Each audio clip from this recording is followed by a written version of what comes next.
Hey guys, welcome back. This side Dr. Shiv here, and this is the second part of pathology जो कि जून 2018 का recall question paper है ये। तो चलिए देखते हैं क्या क्या क्वेश्चन आए थे और क्या हाइल्ड थे। ओके, इनको मतलब बहुत ध्यान से देखिएगा, ये बहुत कुछ हेल्प करेगा आपके एग्ज़ाम के लिए कि कैसे क्वेश्चन पूछते हैं, क्या हाइल्ड टॉपिक्स हैं। ओके, और कैसे नए क्वेश्चन आ सकते हैं। चलिए पहला क्वेश्चन स्टार्ट करते हैं। पहला क्वेश्चन था कि heart failure cells are, direct पूछा था कि हार्ट फेलियर सेल क्या है। तो देखिए जैसे ही अपन हार्ट फेलियर सेल देखे तो हमें ऐसा लगा कि हार्ट के रिलेटेड कोई बात हो रही है। पहले ही ऑप्शन दिया था कि लिपोफ्यूजिन ग्रेन्यूल्स इन कार्डियक सेल, ऐसा लगता है कि यही आंसर है, बट आंसर ये नहीं है, इसीलिए इसको पहले में दे रखा था। हार्ट फेलियर सेल क्या कहलाती हैं? पिगमेंट एल्वियोलर माइक्रोफेज को हार्ट फेलियर सेल कहा जाता है, और ये cells present in lungs during left ventricular failure. Okay, क्या होता है? कंजेशन होता है taken up by microphages. Okay, RBC जो लीकेज होती है वो माइक्रोफेज ले लेते हैं, तो वो हार्ट फेलियर सेल कहलाती है। अब देखिए इस टाइप के क्वेश्चन ये पूछ सकते हैं, ठीक है ना। अब देखिए ये पहला क्वेश्चन हो गया। दूसरा क्वेश्चन यहाँ तीसरा लिखा है वर्चाउस ट्रायड। ओके, ये हाइल्ड टॉपिक है वर्चाउस ट्रायड, इंक्लूड्स ऑल एक्सेप्ट पूछा था यहाँ पे।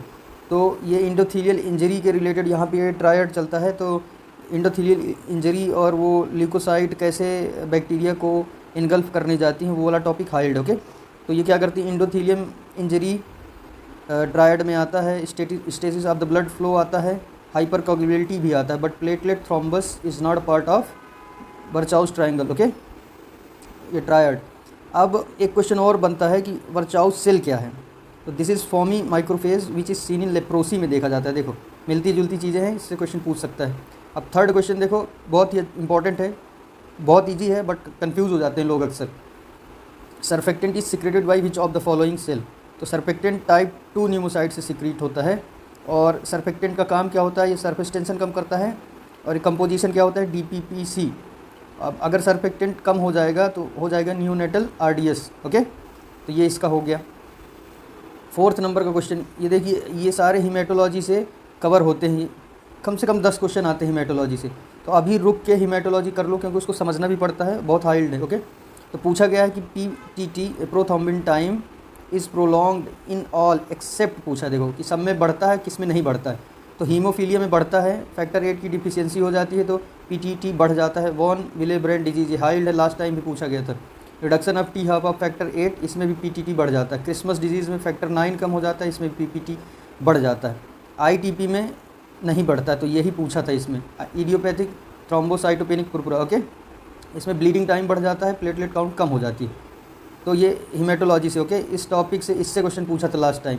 तो ये जितना भी हीमेटोलॉजी वाला पोर्शन है बहुत हाइल्ड। ओके, अब ये क्वेश्चन इस साल भी आया था 2021 में, इसी के रिलेटेड, वो अल्फा फीटोप्रोटीन के बारे में। Okay, AFP is raised in, कौन सी बीमारी में AFP बढ़ता है? तो हिपैटिक कार्सिनोमा में। ओके, इसमें ग्राउंड नट के रिलेटेड क्वेश्चन पूछा था इस बार 2021 में, तो टॉपिक सेम था। छठवें number question, Call Exner body are seen in. अब आप क्या करिएगा खुद से कि जो ये इमेजेस देखनी चाहिए हमें, तो आप ये गूगल करके ज़रूर एक बार देखिएगा, ठीक है, क्योंकि नेक्स्ट टाइम ये इमेज दे के पूछ सकते हैं कि व्हाट इज़ दिस। ओके, तो Call Exner bodies are seen in granulosa cell tumour में देखा जाता है, और सीलर डुअल बॉडी, इनकी सबकी आपको इमेज देखनी है। Okay, Schiller Duval body seen in yolk sac tumour में। तो ग्रेनुलोसा सेल ट्यूमर हो गया अपना आंसर। Call Exner bodies are seen in granulosa cell tumour में देखने को मिलता है। अब देखिए बड़े सिंपल उस समय क्वेश्चन आते थे कि Negri bodies are characteristic of. तो नेगरी बॉडी कब देखने को मिलती है? रेबीज़ में। अब ये नेगरी बॉडी की इमेज देख लेना अपने से। रेबीज़ में हिप्पोकैम्पस में देखने मिलती है, और पोस्टमार्टम में। ओके, इससे एक और क्वेश्चन बनता है कि ये तो पोस्टमार्टम का हो गया, उसके पहले का भी ये कुछ पूछते हैं। ओके, वो ध्यान दे लेना, मतलब रेबीज़ वाला इंपॉर्टेंट है, उसकी इमेजेस और उससे रिलेटेड जो भी है। 8th नंबर क्वेश्चन हो गया, अर्लीस्ट फीचर ऑफ टीबी हर जगह बोला है, जितनी भी कॉमन डिजीज़ है हर एक जगह रुक के ध्यान से देखना है। टीबी हाइल्ड है। ओके, तो अर्लीस्ट फीचर ऑफ टीबी क्या है? लिम्फोसाइटोसिस ही अर्लीस्ट फीचर है। अब यहाँ पे टीबी के रिलेटेड हमने लिख लिया कि first cell in lungs affected by TB is alveolar macrophage. Okay, सबसे पहले एल्वियोलर माइक्रोफेज होती है। टीबी ड्रॉपलेट इन्फेक्शन के थ्रू होता है। टीबी मतलब टाइप 4 हाइपरसेंसिटिव रिएक्शन देखने को मिलती है इसमें। ग्रैनुलोमा बनता है हैविंग जाइंट सेल, उसको बोला जाता है लैंगरहैंस सेल, जो लंग्स में पाई जाती है, माइक्रोफेजेज होता है। Okay, a kind of necrosis, TB कर्ण केसियस नेक्रोसिस होगा। ओके, तो this was our 8th। 9th number question है, not component of Jones criteria for the diagnosis of acute rheumatic fever. ये पूरा टॉपिक रिलेटेड है। Last time rheumatic उससे हर disease से क्वेश्चन पूछा था, इस बार एक्यूट रिमेटिक फीवर से पूछ रहा था, मतलब ये हिंट कर रहा है कि इससे पूछने में इंटरेस्टेड। ओके, तो जॉन्स क्राइटेरिया का कंपोनेंट नहीं है इस डिजीज़ के लिए। तो रिसेंट इन्फेक्शन ऑफ स्ट्रेप्टोकोकस, उसमें आता है जॉन्स क्राइटेरिया, हम देखते हैं। तो जॉन से ही सर ने एक बना दिया निमोनिक की, JO मतलब जॉइंट इन्वॉल्वमेंट होता है। और इसमें क्या देखने को मिला, migratory polyarthritis most commonly seen. Okay, N से क्या होता है कि नोड्यूल्स सबक्यूटेनियस देखने को मिलते हैं। E से होता है एरिथमा मार्जिनेटम, बट ये यहाँ पर नोडोसम दिया था। ओके, S से हो गया सीडेनहम कोरिया, और CR से हो गया cardiac tissue, all 3 layer involve होती। तो क्वेश्चन पूछा था not a component of Jones criteria, तो एरिथमा नोडोसम नहीं है। पैनक्रेटाइटिस है क्योंकि ऑल 3 लेयर में हो जाता है। माइग्रेटरी पोलीआर्थराइटिस, ये हो गया ऑप्शन। सीडेनहम कोरिया, ये हो गया। ये नहीं था नोडोसम, मार्जिनेटम होता है। ओके, तो ये हो गया जॉन्स क्राइटेरिया, ध्यान रखिएगा, आगे क्वेश्चन पूछ सकते हैं। अब ये 10वें number question, most common site for amoebiasis. देखिए कितना स्पेसिफिक पूछते, इसकी बात हो रही है। ऐसा नहीं कि नॉलेज नहीं है किसी के पास कि कोई पढ़ नहीं रहा। फेल हम इसलिए होते हैं कि हम इनकी तरीके से पढ़ नहीं रहे हैं। अब देखो पूछ रहा है एमीबियासिस के बारे में, आप सब जानते हैं। देखिए अभी मैं बताऊंगा, आप सब जानते हैं, लेकिन क्वेश्चन नहीं सही कर पाएंगे अगर ऐसे नहीं पढ़ेंगे। Most common site of amoebiasis caecum है। ओके, लीवर दे रखा था पहले में, क्योंकि वो लीवर एब्सेस होता है एमीबियासिस से, पहले टिक करके आदमी निकल जाता। अब ये ऑप्शन दे रखे थे। तो एमीबियासिस एंटीमीबा हिस्टोलिटिका से होता है, लीवर एब्सेस होता है, पस जो होती है एनकोवी सॉस, और ड्रग ऑफ चॉइस होती है मेट्रिनोडाजोल। ओके, तो देखिए सीकम अगर नहीं पता होता एग्जैक्ट, तो ये आंसर आप नहीं टिक कर पाएंगे।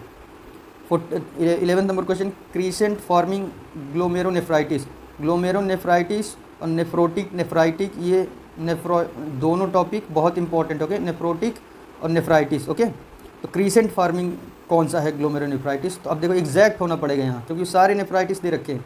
तो rapid proliferative glomerulonephritis is the answer. इसमें क्रीसेंट फार्मिंग ग्लोमेरोनेफ्राइटिस होता है। ओके, 12 नंबर क्वेश्चन पूछा था उन लोगों ने कि HLA इज़ लोकेटेड ऑन। देखो कितना स्पेसिफिक, इस बात की गहराई को समझ रहे हैं कि पूछ रहा है डायरेक्ट कि HLA is located on. HLA gene जो MSC कहलाती है, जो मेजर हिस्टोकैम्पेलिटी कॉम्प्लेक्स है, तो ये short arm of chromosome number 6 में पाया जाता है। मतलब 6 स्मॉल p कैपिटल होता तो लॉन्ग आर्म में होता। तो अब देखिए ऑप्शन में दिया रहा होगा लॉन्ग आर्म भी, बट अपने को शॉर्ट ही टिक करना है, तभी आंसर सही होगा। ठीक है ना। 30 number, most common tumour of interior mediastinum. Repeat question था, थाइमोमा आंसर था, 17 से ही रिपीट हो गया। ओके, क्योंकि इंटीरियर मीडियस्टेनम यहाँ की बात हो रही है। Associated with muscle disorder. Okay, myasthenia gravis से इसका रिलेशन रहता है। Pure red blood aplasia. Okay, PRCA, इसका डिटेल इसके बारे में, थाइमोमा के बारे में। 40 नंबर क्वेश्चन कहता है, most sensitive and specific test to diagnose iron deficiency anaemia.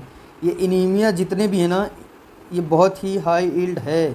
Okay, anaemia का जितना भी हेमेटोलॉजी सेक्शन में आता है, और ये सारा कुछ इंपॉर्टेंट। ओके, तो ये बहुत ही फेमस क्वेश्चन है, अक्सर आता रहता है कि most sensitive and specific test to diagnose iron deficiency anaemia, serum ferritin level. Okay, serum ferritin level याद रखना।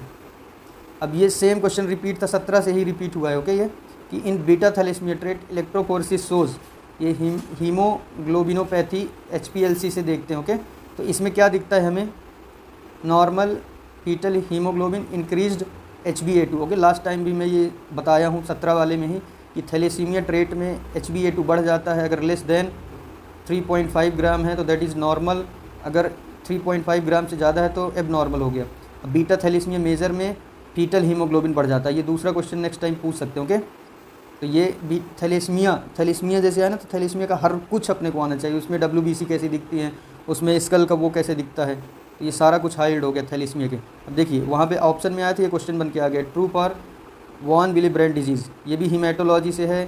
ठीक है, हाइल्ड है, एकदम से हाइल्ड है वॉन विली ब्रेंड डिजीज़। तो इसमें क्या होता है, ट्रू कि नॉर्मल प्रोथ्रोम्बिन टाइम होता है। वॉन विली ब्रेंड डिजीज़ क्या होती है कि इसमें वॉन विली ब्रेंड फैक्टर कम हो जाता है, प्लेटलेट का फंक्शन कम हो गया तो ब्लीडिंग टाइम बढ़ जाती है। फैक्टर 8 की कमी होती है तो उसमें APTT बढ़ जाता है, एक्टिव प्रोथ्रोम्बिन टाइम। ओके, तो यहाँ पे क्या है, नॉर्मल प्रोथ्रोम्बिन टाइम। ये समझ रहे हैं, ये सारा कुछ हेमेटोलॉजी में आएगा। हेमेटोलॉजी के ही क्वेश्चन गलत होते हैं पैथो में, उसके अलावा यहाँ कुछ गलत नहीं हो रहा। ओके, अब 17 number question, which is not seen in iron deficiency anaemia. ये बोला ना अभी ही इसके पहले एक क्वेश्चन ऐसा पूछा गया है, ये फिर से आयरन डिफिशियंसी के बारे में पूछ रहा है, बहुत ही हाई यील्ड है। तो आयरन डिफिशियंसी एनीमिया में अब ये ज़्यादातर इन्फेक्शन में देखने को मिलता है, हाइपर सेगमेंटेड न्यूट्रोफिल्स, यहाँ पे कोई मतलब नहीं है एनीमिया से। ओके, ये WBC की बात हो रही। Microcytic hypochromic in red cell देखने को मिल जाएगा, ये मिल जाएगा। और common cause of anaemia in India, okay, haemoglobin कम हो जाएगा, तो mean concentration of haemoglobin, okay, mean cell haemoglobin concentration भी कम हो जाएगा। तो सिंपल सा इसमें यह ध्यान देना था कि आयरन डिफिशियंसी एनीमिया बोला, कौन सा नहीं दिखेगा, तो इसमें हाइपर सेगमेंटेड न्यूट्रोफिल नहीं दिखेंगी, जनरल सी एक थिंकिंग है। अब ये gluten sensitivity enteropathy is strongly associated with, ये ग्लूटेन सेंसिटिविटी वाला टॉपिक बहुत इंपॉर्टेंट, ओके, इसके पैथोलॉजी के हिसाब से। तो इसका देखिए कितना डायरेक्ट रटने वाली चीज़ है, फैक्चुअल है कि HLA/DQ2/DQ/8, ओके, HLA/DQ2/DQ8, ये आपको रटे रहना होगा तभी टिक कर पाएंगे, बाकी इसको हिलाना मुश्किल है। इस डिजीज़ को बोलते हैं सीलियक स्प्रू ग्लियाडिन, ठीक है। एब्डोमिनल पेन होगा, माल एब्जॉर्प्शन होगा। अब इसमें जब भी ये वीट, ओट, बरले, राई खाता है तो सीलियक स्प्रू होता है, मतलब डायरिया टाइप में लगने लगेगा, पेट दर्द देने लगेगा, माल एब्जॉर्प्शन होगा। तो इन चीज़ों को इनको नहीं देना है, ये अफेंडिंग सीरियल्स हैं, तो इसमें सेफ क्या रहता है, मेज और राइस ही देंगे सीलियक स्प्रू वाले पेशेंट, ओके। 19 नंबर का क्वेश्चन क्या है, most common cause of nephrotic syndrome. पहले ही बोला हूँ कि नेफ्राइटिक और नेफ्रोटिक ये दोनों हाई यील्ड हैं, okay. Most common cause of nephrotic syndrome adult, भाई मैं इसको बड़े अजीब तरीके से याद किया था उस समय कि ये चारों ऑप्शन कहीं ना कहीं पूछते रहते हैं, कभी चाइल्ड का पूछ लेगा, कभी एल्डरली का पूछ लेगा, कभी एडल्ट का पूछ लेगा, ओके, इनसे एक क्वेश्चन पूछते ही हैं। तो मैंने ऐसे याद किया था कि जो एडल्ट होते हैं ना, adult loves female, okay, female, तो फी से एफ आ गया ना, तो एफ मतलब एडल्ट का पूछे तो फोकल सेगमेंटल ग्लोमेरुलोस्क्लेरोसिस, ओके। अब चाइल्ड के लिए मोस्ट कॉमन क्या है, तो इसका आंसर तो ये हो गया एडल्ट वाले का। अगर चाइल्ड का पूछता है तो चाइल्ड क्या है, मैंने याद किया था कि चाइल्ड छोटे होते हैं, तो मिनिमल चेन डिजीज़ हो गया। मेम्ब्रेनस में एल्डरली जो होते हैं, एल्डरली पेशेंट, उसमें membranes glomerulo nephrotic syndrome, okay.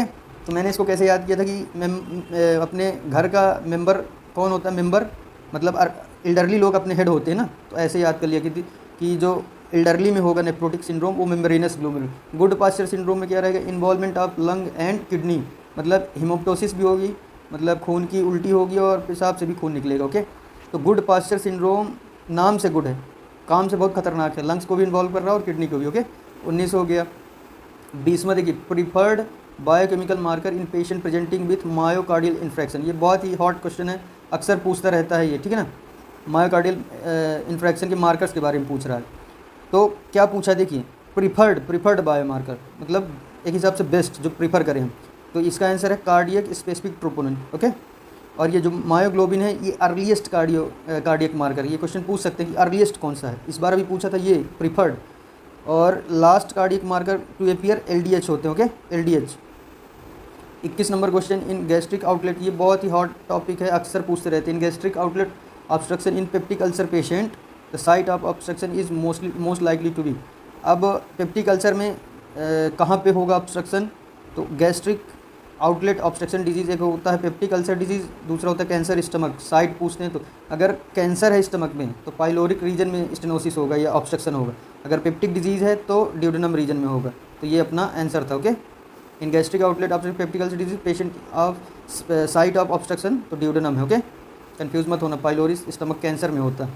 22 number का क्वेश्चन क्या है, gold standard method of diagnosis celiac disease, देखिए फिर से सीलियक स्प्रू से एक क्वेश्चन पूछा, ठीक है। तो gold standard method of diagnosis, small bowel की बायोप्सी की जाती, टू बायोप्सी की जाती।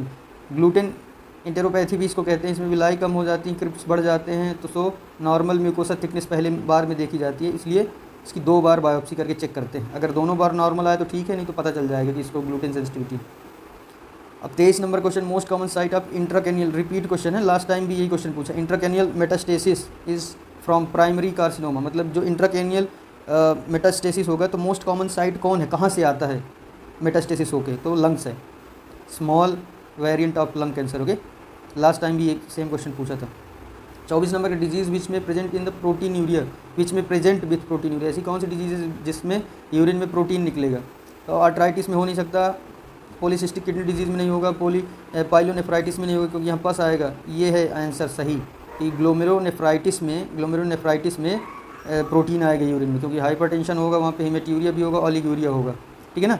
सब नेफ्रोटिक प्रोटीन यूरिया यहाँ पे देखने को मिलता है। 25 number question, deficiency of which vitamin. बोला हूँ शुरू से विटामिन बहुत हाई यील्ड हैं, सब रटने विटामिन काजेज सब acute combined degeneration of spinal स्कैड, इसको सिंपल बोलते हैं। स्कैड में क्या होता है, माइलिन की कमी हो जाती है, क्यों होती है, विटामिन B12 की डिफिशियंसी होती है। तो ये हो गया अपना आंसर। अगर ऐसे याद रहेंगे ना तो वहाँ कन्फ्यूज़ नहीं होते, ऐसे क्वेश्चन रिपीट हो डायरेक्ट टिक करो निकल जाओगे, ठीक है। स्कैड में विटामिन B12 की डिफिशियंसी हो जाती है। 26 number, transplant of kidney from mother to son is an example of. ये इतना हाई यील्ड है ना, ये क्वेश्चन आने की बहुत संभावना रहती है इसकी, हर बार ये आपको दिखेगा, चाहे आप PSM में देख लीजिए, यहाँ देख लीजिए, मेडिसिन में देख लीजिए, ये दिखेगा ही एक क्वेश्चन आपको एग्जाम में। तो यहाँ पे पूछा था मदर से सन में, तो एलोग्राफ्ट बोलते हैं। ऑटोग्राफ्ट कब होता है, जब जैसे ये इंसान है तो इसी की बॉडी से उठा के यहाँ लगा दिया, तो ये ऑटोग्राफ्ट है। एलोग्राफ्ट जो पूछा था, ये माँ है और ये मान लो बच्चा है, तो इसको माँ ने बच्चे को दिया मान लो, तो ये सेम स्पीसीज़ का हो गया, तो इसको एलोग्राफ्ट बोलेंगे, ओके। और आइसोग्राफ्ट आइडेंटिकल ट्विन, याद रखना, आई इसका आइडेंटिकल ट्विन मतलब दो ट्विन है, इन दोनों ने एक दूसरे को कुछ भी दिया तो दैट इज़ आइसोग्राफ्ट। जीनो मतलब xeno different species, from different species animal to human, okay. तो फिर से ध्यान दे लो, ऑटोग्राफ्ट सेम इंसान को एक पार्ट दूसरे पार्ट में दे रहा है खुद को ही, एलोग्राफ्ट सेम स्पीसीज़ के दो लोग एक दूसरे को ट्रांसफ़र कर रहे हैं, आइसोग्राफ्ट दो आइडेंटिकल ट्विन एक दूसरे को कुछ भी ग्राफ्ट दे रहे हैं या ले रहे हैं। जीनोग्राफ्ट मतलब एक इंसान किसी सुअर से स्किन ट्रांसफ़र ले रहा है या कुछ भी, है ना, तो ये जीनोग्राफ्ट हो गया। 27 नंबर क्वेश्चन हो गया, polycystic disease of kidney. Polycystic disease of kidney except कुछ पूछा है इसमें, ठीक है। तो पॉलीसिस्टिक किडनी डिजीज़ में क्या क्या होता है, एक्सेप्ट नहीं होता जो, तो हेमेट्यूरिया होगा, हाइपरटेंशन होगा, रीनल फेलियर हो सकता है, एरिथ्रोसाइटोसिस इसकी होने की कोई संभावना नहीं क्योंकि वो ख़राब हो रहा है। एडल्ट में polycystic kidney disease of kidney autosomal dominant होता है। देखो ये बहुत हाई पॉइंट है यहाँ पे कि अगर polycystic disease of kidney adult में पूछ लिया जाए तो ऑटोसोमल डोमिनेंट, बट चाइल्ड में अगर पूछेंगे तो ऑटोसोमल रिसेसिव। देखो स्पेशल क्वेश्चन बना दें तो हाथ पैर फूल जाएंगे, ठीक है ना। So this is all for today guys. ये था 2018 का क्वेश्चन। देखो अब स्टार्ट हो जाती है यहाँ से जर्नी, कई सारे क्वेश्चन यहाँ रिपीट हुए हैं, कई सारे पता चल गए कि कौन से हाई यील्ड हैं, ठीक है ना। तो आप जो पढ़ रहे हैं वो पढ़ते रहिए, वो आपको बेस देगा। ये जो मैं कोशिश कर रहा हूँ अपने हिसाब से, ये पास होने की श्योरिटी बढ़ाता है कि हाँ हम एफर्ट्स तो कर ही रहे हैं। अगर डायरेक्ट ये एक्सपेक्टेड टॉपिक आएँ तो वो हम नहीं गलत करें तो हम आसानी से पास हो सकते हैं। Okay guys, okay then, thank you so much. हाँ, see in the next video.